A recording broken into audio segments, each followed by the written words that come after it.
Kita bergeser ke Indonesia bagian tengah dari Ibu Kota Nusantara. Ada Friska Clarissa yang sudah bersiap. Selamat pagi Friska, bagaimana antusiasnya di IKN pagi hari ini?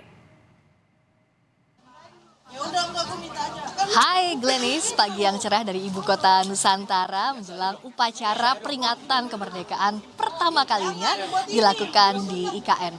Saat ini sekitar 7.45 waktu Indonesia Tengah, undangan belum boleh masuk.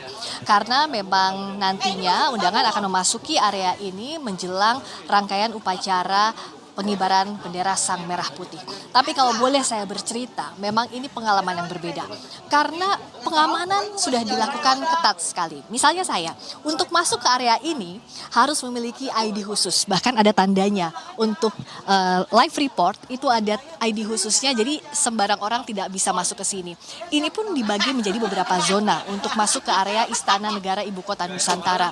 Ada zona 1 atau ring 1, tempat saya berdiri saat ini. Ada juga ring 2, itu adalah kawasan Plaza Seremoni. Nantinya warga yang tidak memiliki undangan bisa berada di sana untuk juga menyaksikan langsung upacara peringatan HUT ke-79 RI hari ini. Karena memang untuk kapasitas untuk di area Istana Negara IKN ini dibatasi. Sekitar 1.400 undangan yang disebar hari ini. Saya akan menunjukkan bagaimana situasi terkini di Istana Negara Ibu Kota Nusantara jelang upacara peringatan kemerdekaan. Kalau kita lihat saat ini para peserta upacara sudah bersiap-siap bahkan sejak pagi tadi. Saya berada di sini sekitar pukul 6 waktu Indonesia Tengah. Artinya sejak pukul 5 waktu Indonesia Barat kami sudah berada di sini karena clear area. Semakin nantinya pagi, semakin menjelang upacara peringatan, semakin sulit juga akses masuk ke sini. Bahkan untuk masuk ke sini itu ada pengamanan berlapis. ID yang tadi saya tunjukkan itu harus di-scan terlebih dahulu. Lalu juga melewati security check baru kita bisa masuk ke area sini. Ini semua dilakukan karena memang yang akan memimpin langsung upacara hari ini di IKN adalah Presiden Joko Widodo. Tadi Presiden Jokowi sudah berada di area IKN, belum di area upacara, tapi sudah berkeliling di sekitar IKN bersama dengan para pimpinan lembaga negara. Ada Wakil Ketua DPR RI, kami tadi melihat Muhaimin Iskandar dan juga jajaran Ketua DPR lainnya. Lalu juga ada Ketua DPD RI juga ikut mendampingi, berkeliling terlebih dahulu di Ibu Kota Nusantara di kawasan inti pusat pemerintahan, karena kalau untuk presiden itu menginap di istana. Tapi untuk tamu lainnya, pimpinan lembaga negara, para menteri itu ada di Hotel Nusantara yang jaraknya juga di kawasan di Ibu Kota Nusantara ini, masih di dekat kawasan istana. Jadi tadi sebelum rangkaian upacara nanti dimulai sempat berkeliling dulu melihat bagaimana perkembangan IKN sampai hari ini, sampai di peringatan HUT ke-79. Terakhir Presiden Jokowi bilang bahwa persiapannya itu masih hampir 100%. Tapi kalau saya melihat di pagi hari ini, para petugas upacara sudah berkali-kali melakukan gladi bersih bahkan untuk jelang upacara, termasuk juga dekorasi. Lalu kita lihat sarana prasarana di sekitar IKN, terutama pengamanan, bisa dikatakan bahwa upacara sudah siap digelar. Pertama kalinya di 2 tempat.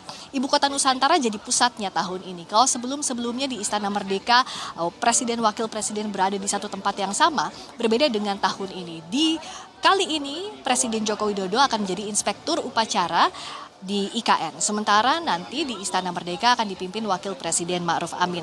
Yang akan juga nanti mendampingi Presiden Joko Widodo adalah Presiden terpilih Prabowo Subianto. Dan juga ada tamu-tamu negara meskipun jumlahnya seperti yang saya katakan ini dibatasi. Tapi yang jelas nantinya rangkaian upacara ini akan berbeda. Untuk hiburan akan ada yang berlangsung dari Istana Negara Ibu Kota Nusantara, ada juga yang nanti dari Istana Merdeka, akan ada 2 tempat, termasuk juga upacara pengibaran Sang Merah Putih.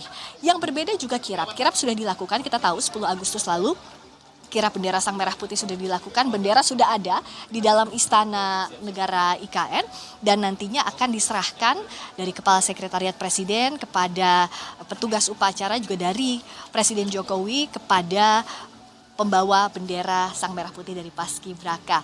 Yang nantinya kita tunggu adalah apakah ada yang berbeda. Karena informasi yang saya dapatkan bahwa nanti dalam prosesi rangkaian upacara. Jadi sebelum upacara kan ada hiburan terlebih dahulu. Tapi setelah hiburan nantinya akan ada rangkaian upacara peringatan detik-detik proklamasi, akan ada yang berbeda dibandingkan tahun-tahun sebelumnya. Apa yang berbeda nanti akan kita sama-sama saksikan. Yang jelas sebentar lagi para tamu undangan akan masuk ke area Istana Negara Ibu Kota Nusantara dan rangkaian akan dimulai sekitar pukul 9:15 waktu Indonesia Tengah. Tentunya saya masih akan memantau di sini sampai nanti bahkan upacara penurunan bendera Sang Merah Putih. Tapi sementara saya kembalikan dulu ke Anda, Glenis, di studio. Baik, terima kasih Friska. Kita nantikan bersama bagaimana jalannya dua tempat ya, dari dua tempat yang berbeda, Jakarta dan juga IKN untuk upacara tahun ini.